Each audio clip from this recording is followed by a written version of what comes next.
therapist. I'm here in Lausanne, Switzerland, in my office. It's 8:30 at night, and these are the editions of the 70-day fitness challenge. And what I'm going to be talking about this evening is little losses, um, and how do we deal with them? Losses in loss of energy, loss of motivation, things like that. So first of all, a few words about my day, because after all, I'm also doing the 70-day challenge with you, and it's nice for you, I think, to know that you're not alone on this. I'm here. So it's Thursday, and oh, sorry, it's Thursday the 15th of May. I forgot to mention that, Thursday 15th of May 2025. And it's Thursday. We have our weekly meeting, our meeting of a clinical meeting of our practice, and where we talk about obviously professional stuff, and we take on new patients. Just to mention, it's a transcultural therapy center that we run here, and we take patients from all over the world, and that gives us a huge width of types of people from all different ethnic races, religions, parts of the world, languages. We use interpreters when necessary. So we try and get them. It's sort of like a blind date. We got the psychiatrist tries to sell us the new patients, because we've got quite a lot of demand, and most of us are quite full. And after that, we had an intervision, of which I'll talk of a little bit later on. After that, I have my supervisions with my psychologist, because I am responsible for psychologists, so I'm supposed to supervise them from time to time, which I do. Seen a few patients, and done some administration, and recorded actually two patients, which is very unusual. For the moment, those recordings are staying in my computer, but at some point I should share them with the world. And of course, it's with the desire and the agreement of the patients, of course, something like that. And I will be doing more broadcasting of personal therapies, which I'll talk about at the end. So, and then I obviously went to the fitness, because it's part of what I'm supposed to do. I've come back and I'm here with you now. So, what was interesting in the intervision is that the psychologist, she mentioned a writer that said that in our daily lives, we have a variety of losses. We have moments when it's difficult to translate into English, because in French there's this beautiful word deuil, which is spelled like devil. And it means to lose, to go through the bereavement, and to let go. And what she said is that throughout the day, we have many, many, many moments where things that we wish to have, that we expect to have, or that we have to make a choice. And with that choice, there are things that we can't have. We can't have everything. You go to have a meal, and you have three choices, and you choose one. That means you have to give up on the other two. And she was saying that that's something that happens. And it got me thinking. It got me thinking of energy and investment. So that's what I'm going to talk about. Now, for that, there are several things I need to talk to you about first. And first of all, is I said we're a transcultural therapy center, and we deal with people from all over the world, and often they're very traumatized. They've lost their homes, they've been in wars, they've been arrested, they've been tortured, and that was a big trauma. That was a big, clear trauma. But what I have on the other side of my other types of patients that have not been through anything like that, they have something called micro trauma. So the image that I give, just so that it's clear in people's minds, a big trauma is if you've got a big hammer and someone smashed it on your arm, and your arm breaks into, and of course it's awful and it's painful. That's a big trauma. You can see, you know that there's a big break, and you know when it happened, you know how it happened, and often you can fix it. I mean, it's not always something that's violent. It can be you had an accident, you've fallen down skating, roller skating, skiing, or whatever. However, what I also have is I have patients that are very, very, very unwell because they've had very problematic childhoods. And what have they had in their childhoods which has been so problematic is they've had something that I consider to be micro traumas. These are traumas that are so small that one could not really call them a trauma, but they repeat and repeat and repeat. And because they repeat, it's as if they, instead of having a big hammer that smashes the bone, you have a small hammer that goes tap, tap, tap, tap, tap, tap, tap, tap, tap, tap, tap, and eventually the bone just falls to pieces. And having that image in my mind as part of my therapeutic approach, it came to me that we have also big losses, the loss of a relationship, someone's died, you get sacked from your business, um, some a best friend so he doesn't like you anymore. These are quite major, and we know what they are. Someone says, "I hate you. I'm not going to speak to you anymore." It's very clear that we're having to deal with a loss that's quite important. It's quite there, and it's very clear what it is. Now, if you take the same logic of trauma and micro trauma and loss and micro loss, you start to find something incredibly interesting. You say, well, how can we have micro losses and how does that function? Well, I'll explain. But to explain that, I need to go somewhere else. And I often do this sort of curvily, sort of like discussions about things. I start one subject, I add another subject, and eventually it all comes together. I promise you it's worthwhile to listen. So for about 10 years, I trained in something called neo-shamanism, which is a form of general shamanic training for Western people, for Americans, for Europeans, for modern people. And during these 10 years, I had the good fortune to meet a real shaman. I mean, real from Amazonia. He's a Shuar, which is one of the tribes there. And it's like, that's what he does. That's his business. That's his life. And it has been for many, many years. He is I feel like he's the doctor of the village. He's also, for a period, he was also a shaman of shamans, which meant that he grouped shamans together on a more political angle to fight for the rainforest and another political activity. But a beautiful man, wonderful man. And we had the chance because by chance, his daughter happens to live here in the French part of Switzerland. And the people the main person that was teaching us this shamanism, that was leading us, was friendly with her and friendly with him. And I have no idea how they found this contact.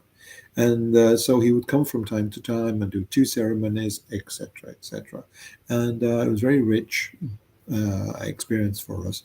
And at one point, I thought what would be really interesting is to have this sense to all this. I promise you will come back. That I thought I'd have an interview with him to discuss what it meant to be a shaman and what they do to heal. So the first thing that I discussed was physical ailments, and that was something that's quite standard. They use plants, they use herbs. There's some things that they make potions that they rub on. They eat things that people drink. Very much physical medicine. Physical ailments, physical medicine, and of course it's stuff that's been going on for thousands of years. They have the medicinal plants there that we still don't have access to, mainly because the pharmaceutical companies don't want us to have access to them. It's not very good for their business. However, when they start to talk about emotional and psychological problems, this is where things separate, because they don't have the concept of the psyche. They don't have the concept of someone that has emotional difficulties. The way they see it is that your soul is damaged.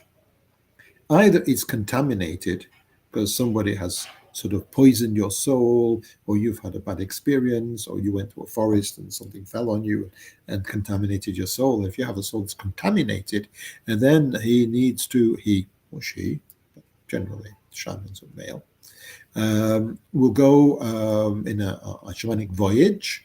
Maybe they will take some sort of hallucinogenic, and they will go into the Souvent, often Souvent, sorry, French. They will go into what they call the world below, where they will find allies. World below is actually it's like a world of nature, and they find allies that they will come and help them eat the badness from the person, and they will do certain things that for the contamination to leave the person so that the soul gets healed. Now, the other major problem you can have is loss of soul loss. And for that, they need to do a seance of soul recovery. And to do that, the shaman will take something and beat his drum, and he will go on a voyage into other worlds. And in those other worlds, he will find your soul, which has either left or been stolen or been seduced or whatever. So you've lost that bit of soul, and he will either catch it or manipulate it or convince it to come back so that you're complete again and everything's hunky dory, everything's wonderful. So, and there's also a psychologist that's also a shaman, Sandra Ingerman, that wrote a very important book quite a long time ago now, it's like 30 years ago, I think, on soul recovery, in which she linked the depression with this loss of soul. And very interesting book, very interesting concept. So that's fine, that's great.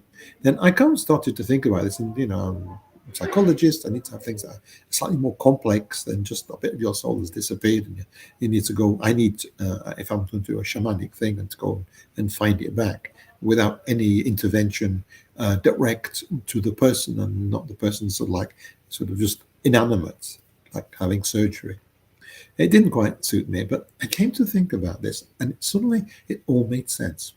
It all made sense because if you imagine the soul as a sphere, a white, solid sphere that is totally inert, there's no movement, there's no activity, solid.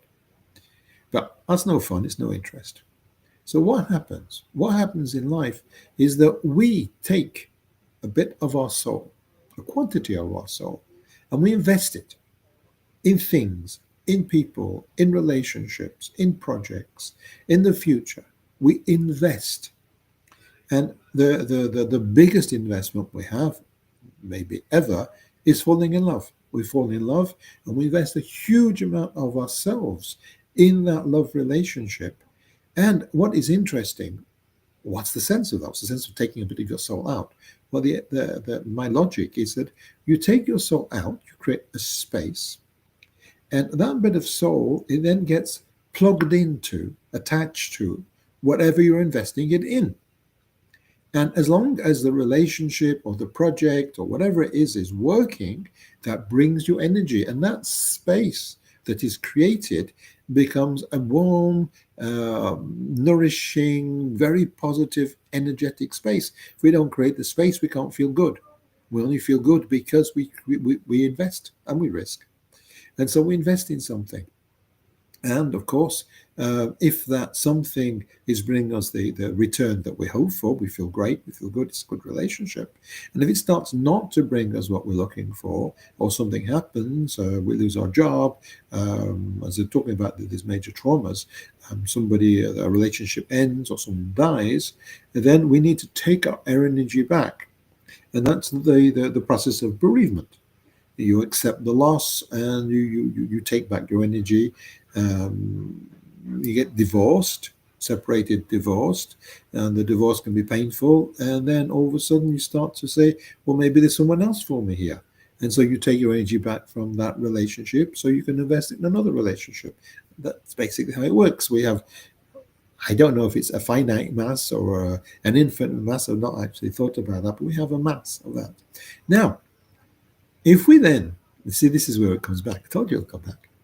If you then think about this investment, and then we realize that in every part of our daily lives.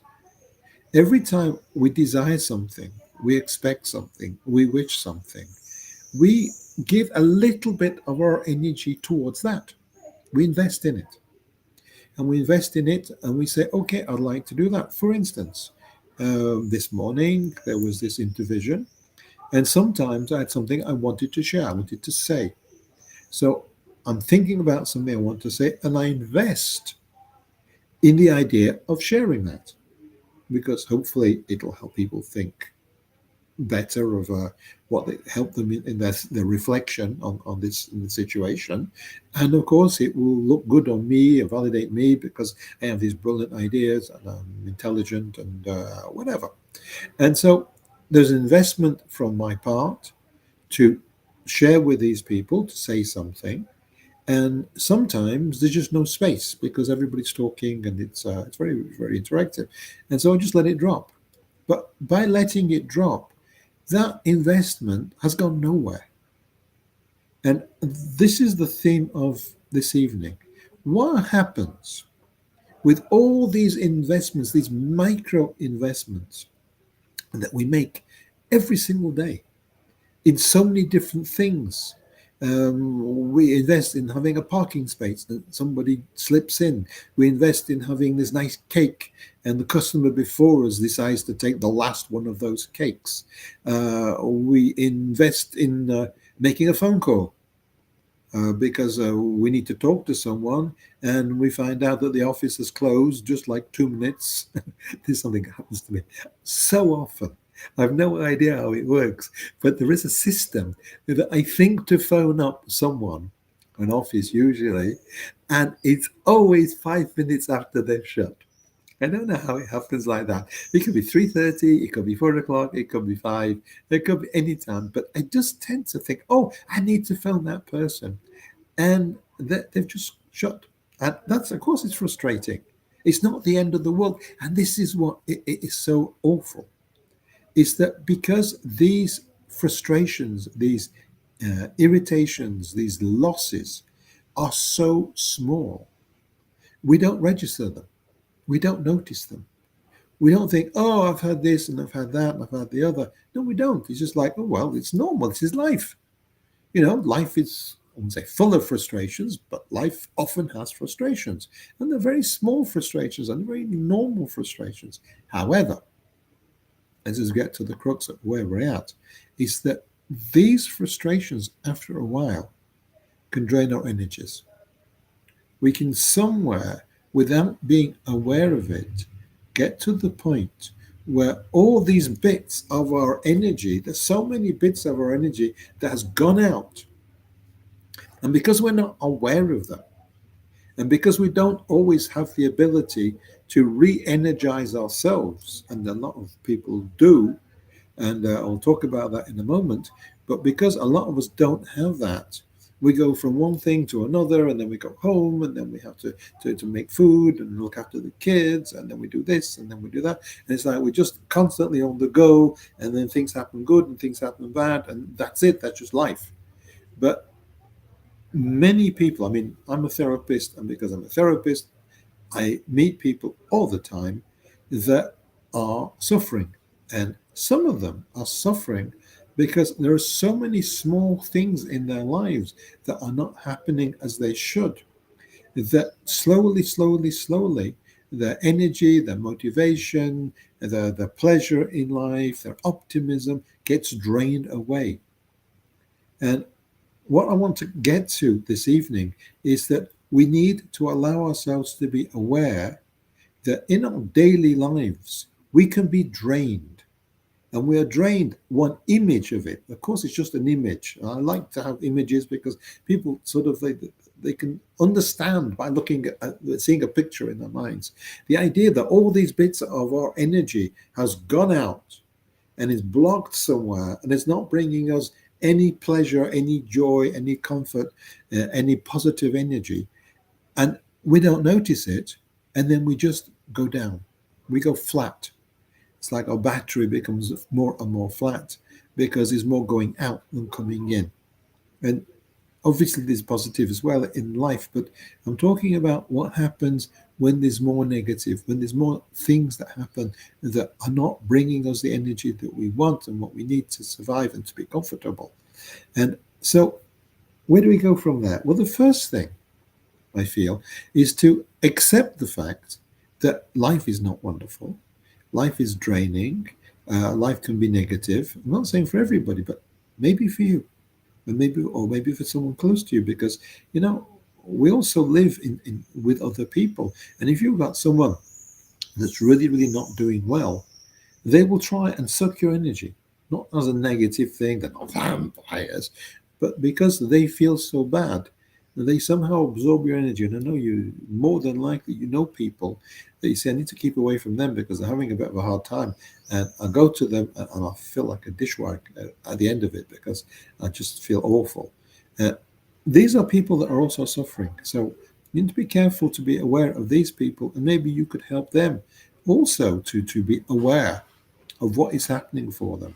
And often, unfortunately, mostly just complain and complain and complain about why things are not good.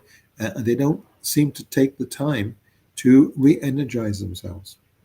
This is the next step. Accept the fact that you might be in a situation where your energy is going out more than it's coming in because of these micro losses. You say, okay, what can I do to bring myself back again, to get my energy back up again? And I need to think about myself in those terms. I need to think, what can I do to bring my energy back? Now, as meditations, some people remember this is a whole list of different things. So it's really for you to reflect on what might work for you, what might not work for you, what is important for you. You know, this is just that I'm giving you some ideas. I'm not saying this is the one thing to do because we're all different, we have different lives, different lifestyles, different cultures, different responsibilities and obligations. So this is something that's quite wide. So, for instance, it just came to mind dancing. There are some people that like to go dancing. That like to go dancing maybe one day in the weekend when they can really let themselves go and energize themselves like that. Have a drink, have a dance, leave the drugs alone if you can, because that's more than likely not going to do you too much good. But dancing can be very therapeutic. Singing, join a choir, to be there, to be able to express yourself, to breathe, to bring in the prana, bring in the energy of life, and then just express it in something wonderful like that. Um, have a nice bath. That's something that I've done from time to time when I've been a bit depressed, when I've had energy absorbed out of me. For instance, I remember getting another rejection from a publishing company. I have lots of rejections from publishing companies. Uh, not anymore because I've just given up on them. But I remember having a rejection, and that loss of that dream of actually getting this publishing company to publish my book or books. I don't remember what exactly. And I remember feeling, oh, I'm depressed. Life is no good. Nothing is going to be any good. And I said to myself, this will pass. What are you going to do to help it pass? What are you going to do to make yourself feel better? Feel better. Because it's transitory. It's not something that's going to last. It's not something for life. It's something for now. It's something to say, hey, I've got a gap. I need to fill that gap. How can I fill that gap with something healthy, useful, and positive? So I went and had a nice bath. I made myself something nice to eat, and I watched, I don't know, some rubbish on the internet.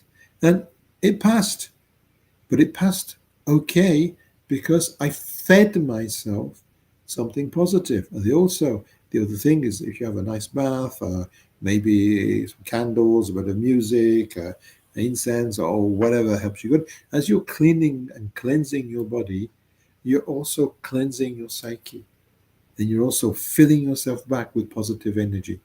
And that is so important. It's so important to do that.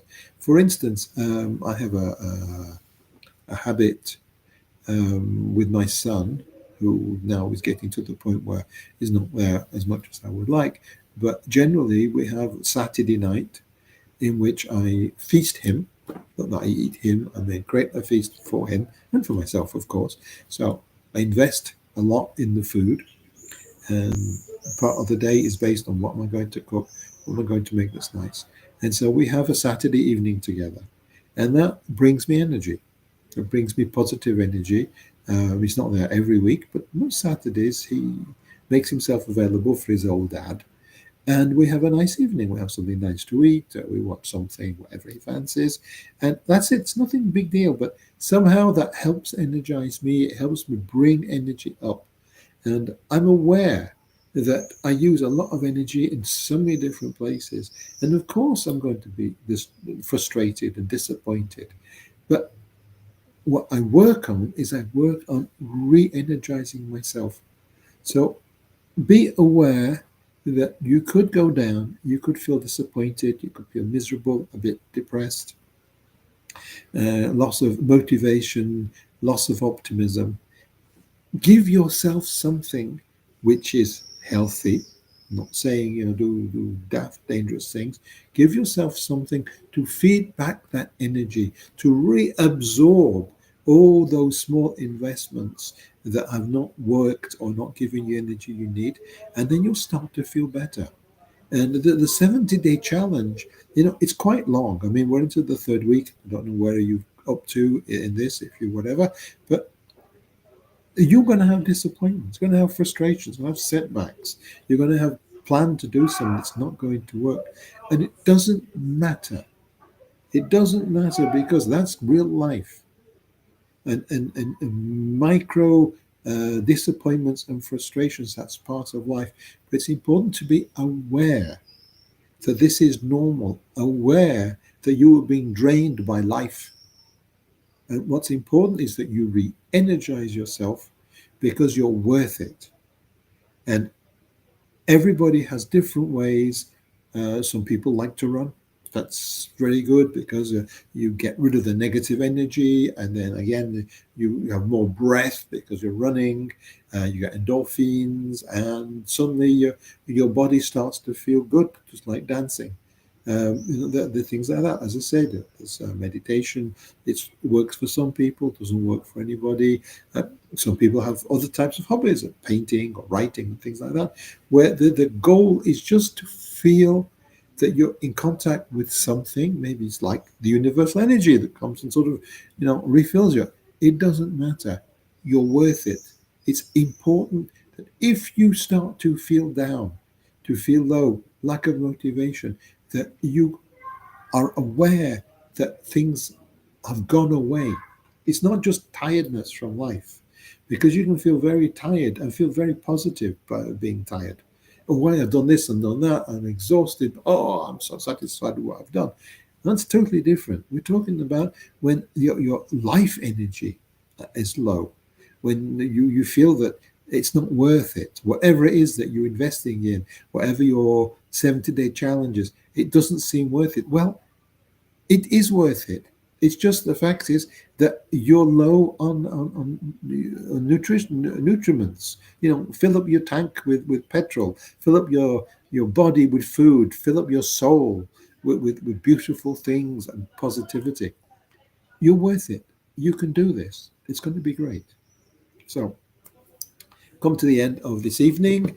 If you found this useful, please like, please subscribe, please share with your friends. The 70-day challenge is free, 100% free. I will be creating some books over the next months, but it'll be for the future, for the 70-day challenge starting in September. So for today, for the moment, there's absolutely nothing to pay because there's nothing to buy.